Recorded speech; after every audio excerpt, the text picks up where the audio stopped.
ഹരേ കൃഷ്ണ. കണ്ണൻ്റെ ഓടക്കുഴലിലേക്ക് എല്ലാവർക്കും സ്വാഗതം. ഇന്ന് ആറ്റുകാലമ്മയുടെ കഥ കേട്ടാലോ? പൗരാണിക ദ്രാവിഡ ദേവതയായ കാളി സങ്കല്പമാണ് അനന്തപുരിയിലെ ആറ്റുകാലമ്മ.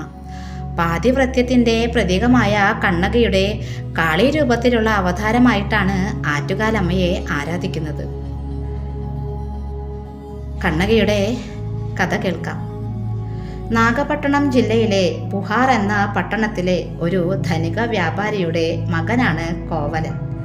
മറ്റൊരു വ്യാപാരിയുടെ മകളും അതിസുന്ദരിയുമായ കണ്ണകിയെ വിവാഹം ചെയ്തു.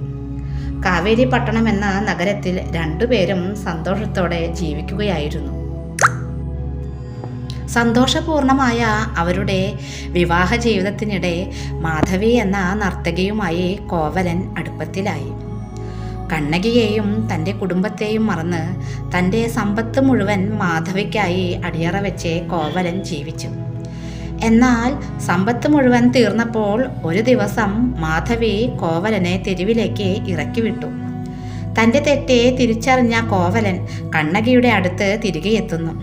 പവിത്രയും പതിവ്രതയുമായ കണ്ണകി കോവലനെ സ്വീകരിച്ച് പുതിയൊരു ജീവിതത്തിന് തുടക്കം കുറിക്കുന്നു.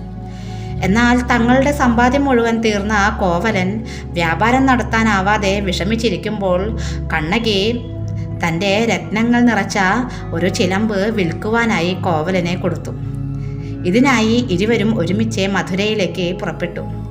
ആ ഇടയ്ക്കാണ് പാണ്ഡ്യരാജ്ഞിയുടെ മുത്തുകൾ നിറച്ച ഒരു ചിലമ്പ് കൊട്ടാരത്തിൽ നിന്ന് മോഷണം പോകുന്നത്.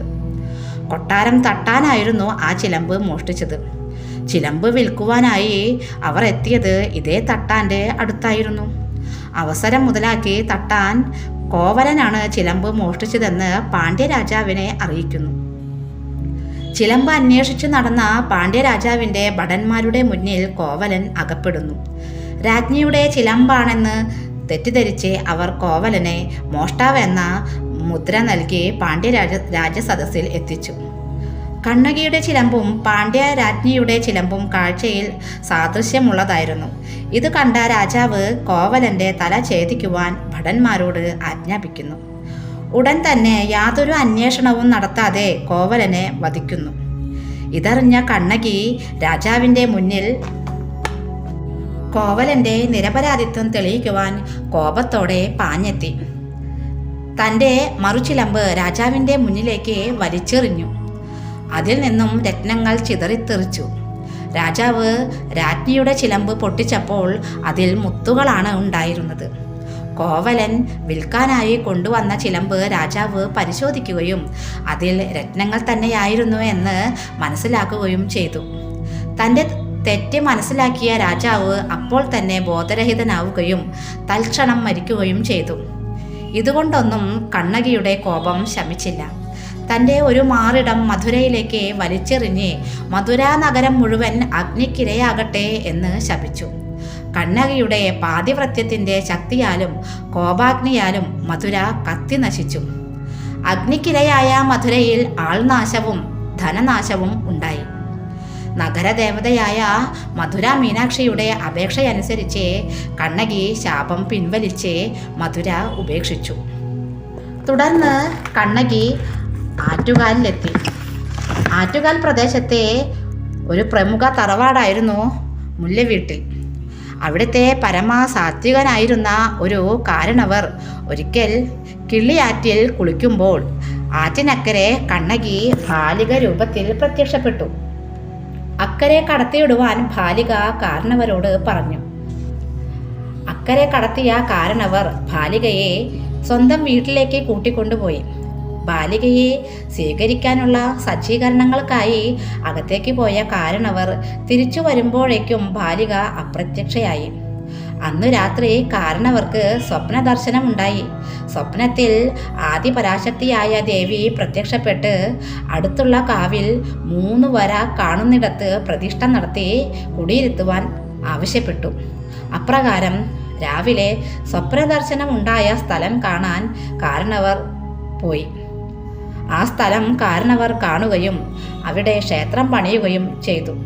വർഷങ്ങൾക്ക് ശേഷം ക്ഷേത്രം പുതുക്കുകയും കയ്യിൽ പള്ളിവാൾ, ശൂലം, അസി, ഫലകം എന്നിവ ധരിച്ച ഭദ്രകാളിയെ പ്രതിഷ്ഠിക്കുകയും ചെയ്തു. ധാരിക വധത്തിനു ശേഷം സൗമ്യഭാവത്തിൽ വേതാളപ്പുറത്തിരിക്കുന്ന രൂപത്തിലാണ് ആറ്റുകാലമ്മയുടെ പ്രതിഷ്ഠ. കൊടുങ്ങല്ലൂരിലും ആറ്റുകാലിലും ഉള്ളത് ശ്രീ പാർവതിയുടെ അവതാരമായ കണ്ണകിയാണെന്നാണ് വിശ്വാസം.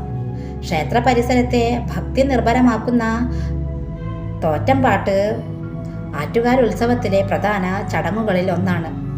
കൊടുങ്ങല്ലൂരിൽ നിന്നും ദേവിയെ പാടി ആവാഹിച്ച് ഉടവാളിൽ കാപ്പുകെട്ടി കുടിയിരുത്തുന്നതോടെയാണ് തോറ്റംപാട്ട് ആരംഭിക്കുന്നത്. ഓരോ ദിവസവും പാടുന്ന തോറ്റംപാട്ട് ക്ഷേത്ര ചടങ്ങുകളും തമ്മിൽ പരസ്പരം ബന്ധപ്പെട്ടിരിക്കുന്നു. ആറ്റുകാൽ ഉത്സവത്തിൻ്റെ 2ാം ദിവസം ദേവിയുടെ വിവാഹ ഒരുക്കങ്ങളാണ് പാടുന്നത്. 3ാം ദിവസമാണ് ദേവിയുടെ വിവാഹം. ഈ ഭാഗം മാലപ്പുറം പാട്ട് എന്നാണ് അറിയപ്പെടുന്നത്. ദരിദ്രനായി തീർന്ന കോവലൻ ദേവിയുടെ നിർബന്ധത്താൽ ചിലമ്പ് വിൽക്കാൻ പോകുന്നതാണ് 4ാം ദിവസം പാടുന്നത്. 6ാം ദിവസത്തെ പാട്ടിലാണ് പാണ്ഡ്യ രാജാവ് കോവലനെ വധിക്കുന്ന പാട്ട് പാടുന്നത്.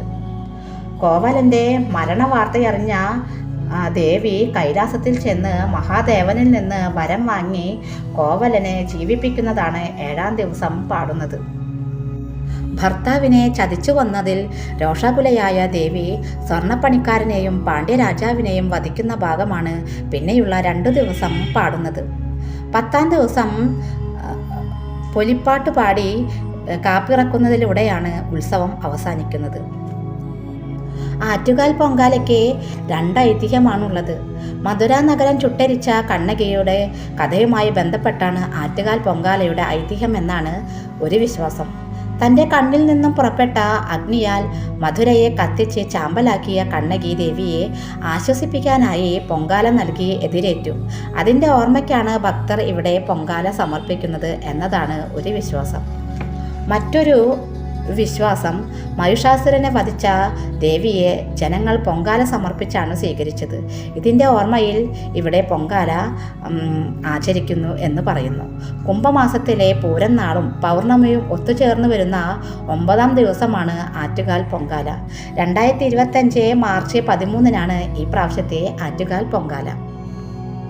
സ്ത്രീകളുടെ ശബരിമലയാണ് ആറ്റുകാൽ ക്ഷേത്രം. ആറ്റുകാൽ പൊങ്കാലയ്ക്ക് വ്രതമെടുത്ത് പൊങ്കാല ഇടുന്നത് നമ്മളുടെ ഏതാഗ്രഹവും ദേവി സാധിപ്പിച്ചു തരുമെന്നാണ് വിശ്വാസം. വ്രതമെടുക്കുന്നത് 9 ദിവസം വ്രതമെടുക്കാം, 7 ദിവസം, 5, 3, അതിനൊന്നും സാധിക്കാത്തവർക്ക് തലേദിവസം ഒരിക്കലെടുത്ത് പൊങ്കാല സമർപ്പിക്കാവുന്നതാണ്. ഈ 9 ദിവസം വ്രതമെടുത്ത് പൊങ്കാല സമർപ്പിക്കുന്നതാണ് ഏറ്റവും ഉത്തമം.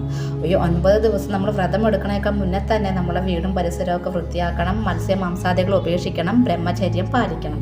ഈ 9 ദിവസവും നമ്മൾ വ്രതമെടുക്കുമ്പോൾ 2 നേരവും ദേവീക്ഷേത്ര ദർശനം നടത്തുന്നത് വളരെ നല്ലതാണ്. അതുപോലെ തന്നെ 1 നേരമാണ് അരിയാഹാരം പാടുള്ളൂ. ബാക്കിയുള്ള നേരം നമുക്ക് ഗോതമ്പോ പഴവർഗ്ഗങ്ങളോ പാലോ കഴിച്ച് നമുക്ക് വ്രതമെടുക്കാവുന്നതാണ്. അങ്ങനെ ഈ 9 ദിവസം വ്രതമെടുത്ത് പൊങ്കാല ഇടുമ്പോൾ നമ്മൾ എന്താഗ്രഹമാണോ വിചാരിക്കുന്നത് അത് ദേവി നടത്തി തരുമെന്നാണ് വിശ്വാസം. ഹരേ കൃഷ്ണ. എല്ലാവർക്കും നല്ല രീതിയിൽ ഈ ആറ്റുകാൽ പൊങ്കാല അർപ്പിക്കാനായിട്ട് സാധിക്കട്ടെ. ദേവി അനുഗ്രഹിക്കട്ടെ. സർവം ശ്രീ രാധാകൃഷ്ണ അർപ്പണമസ്തു. ജയ് ശ്രീ രാധേ രാധേ. ഹരി ഹരി ബോൽ.